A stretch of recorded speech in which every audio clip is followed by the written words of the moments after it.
जय श्री श्याम दोस्तों, एक प्यारी सी कहानी के साथ माताओं, बहनों और भाभीयों को मेरा प्यारा सा ढेर सारा प्यार। अभी करवा चौथ का व्रत ज़्यादा दूर नहीं है, थोड़े ही दिन रह गए हैं और अभी हम इसकी तैयारियां करनी शुरू कर देते हैं। तो कहते हैं कि करवा चौथ के व्रत के साथ गणेश जी की कहानी जरूर सुननी चाहिए। इसके पढ़ने से ही पूजा का संपूर्ण फल हमें प्राप्त होता है। इसलिए करवा चौथ व्रत कथा पढ़ने से पहले गणपति बप्पा, गणेश जी की या फिर हम विनायक जी की कहानी भी कह सकते हैं, इसको जरूर सुने।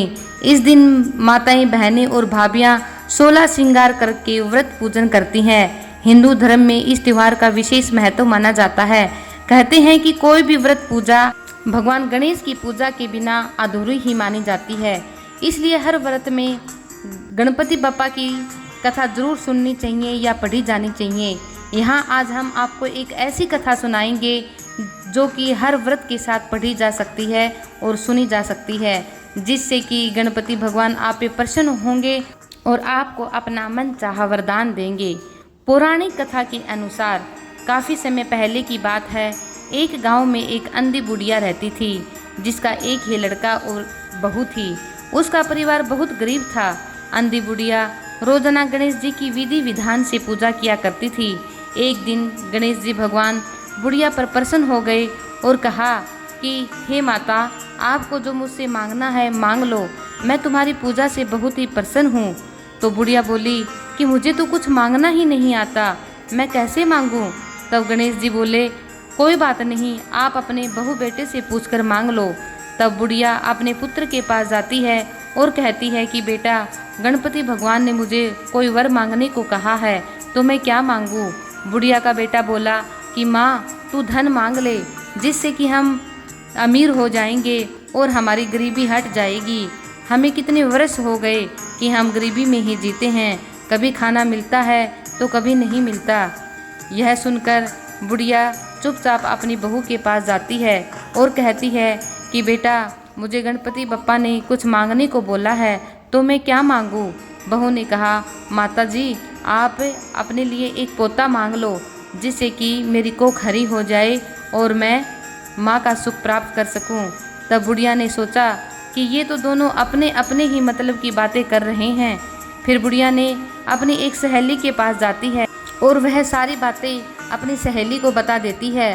तब उसकी सहेली उसे कहती है कि ना तो तू धन मांग और ना ही तू पोता मांग, तू जिंदगी भर अंधी ही रही और अब तेरी थोड़ी सी जिंदगी बची है, तो तू अपनी दोनों आंखें मांग ले, जिससे तू इस संसार को देख सके, इस प्यारे से संसार के रंग बिरंगी दुनिया देख सके। बुढ़िया की यह बात समझ आ गई, परंतु उसने एक बात और सोची कि अगर मैंने बेटे की बात नहीं मानी तो बेटा नाराज़ हो जाएगा, और बहू की बात नहीं मानी तो बहू नाराज़ हो जाएगी, और मेरी तो थोड़ी सी ज़िंदगी बची है।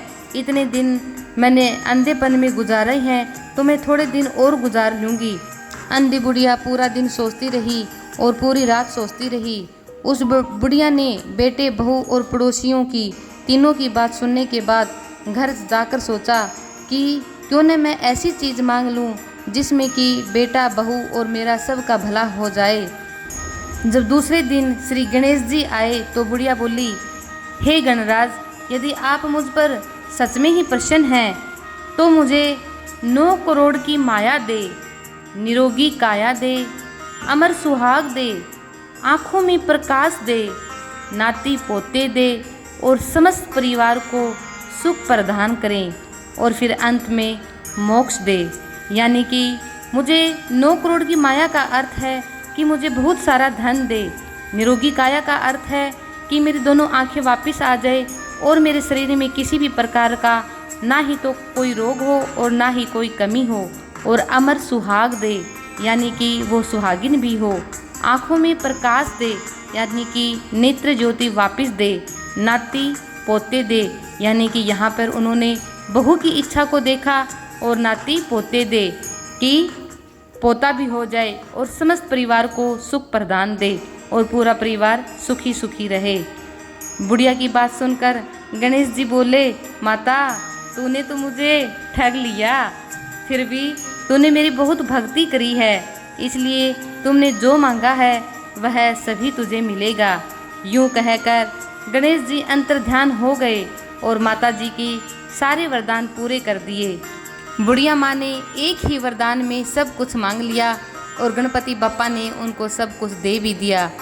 तो हे गणेश जी भगवान, जैसा आपने बुढ़िया माँ को दिया वैसा सबको दे।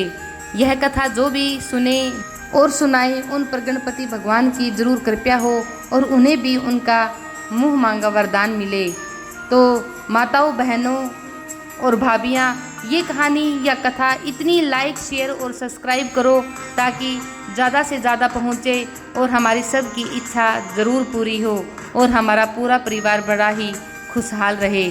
तो करवा चौथ की व्रत के साथ यह कहानी ज़रूर सुने, नहीं तो इस कहानी के बिना आपका व्रत अधूरा रहेगा। जय करवा चौथ माता की, जय गणपति भगवान की जय हो। सभी सुनने वाली सौभाग्यवती रहे, ना सुनने वाली भी सौभाग्यवती रहे। सब पर माता करवा चौथ और गणपति बप्पा की कृपा बनी रहे। जय हिंद, जय भारत।